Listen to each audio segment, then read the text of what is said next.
भारतीय पुनर्जागरण के पिता कहे जाने वाले, सती प्रथा के अंत में अथक प्रयास करने वाले, आठवीं सभा और ब्रह्म समाज के संस्थापक राजा राम मोहन राय के बारे में हम संक्षेप में चर्चा करेंगे। राजा राम मोहन राय का जन्म 22 मई 1772 को बंगाल के हुगली नामक डिस्ट्रिक्ट में हुआ था।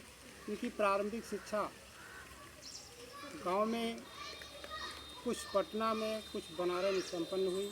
हालांकि उनकी शिक्षाओं का विशेष उल्लेख नहीं मिलता, लेकिन इतना तय था कि इनको बंगाली, अरबी, अंग्रेजी जैसी भाषाओं पर एकाधिकार प्राप्त।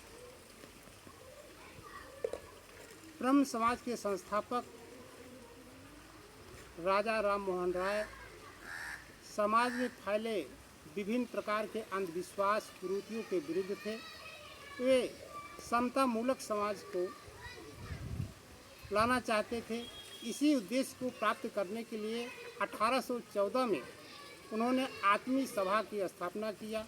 आत्मीय सभा में एक संगोष्ठी थी जो पुरानी परंपराओं, जो प्रासंगिक नहीं है, जो समाज के हित में नहीं है, उस पर चर्चा होती थी ताकि जनमानस में यह बात पहुंच सके।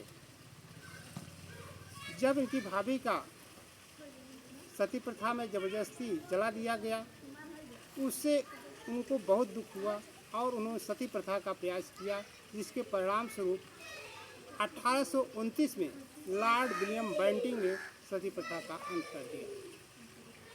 राजा राम मोहन राय अकबर द्वितीय के दरबार में रहते थे और इनकी पेंशन को लेकर के ही इंग्लैंड में गए थे और वहीं पर हृदयगत रुकने से 1833 में मृत्यु हो गई। आज भी इनकी समाधि ब्रिस्टल में बनी हुई है। इन्होंने ब्राह्मणिकल मैगजीन नामक पत्र निकाला था जो बहुत ही फेमस थी। इसके अलावा फारसी में मिरातुल अखबार, जो समसामयिक मुद्दों पर लेख लिखा करते थे, उस समय के चर्चित अखबारों में था।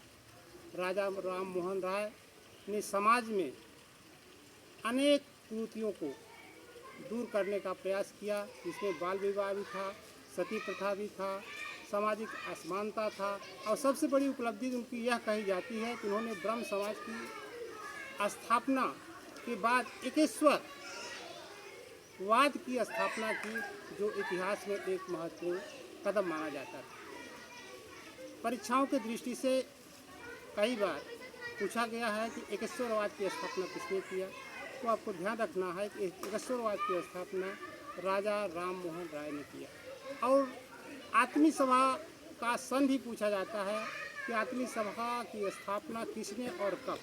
तो आपको याद रखना है कि राजा राम मोहन राय ने 1814 में किया। ब्रह्म समाज की स्थापना 1828 में यह सर्वविदित है। और इन्हीं शब्दों के साथ धन्यवाद।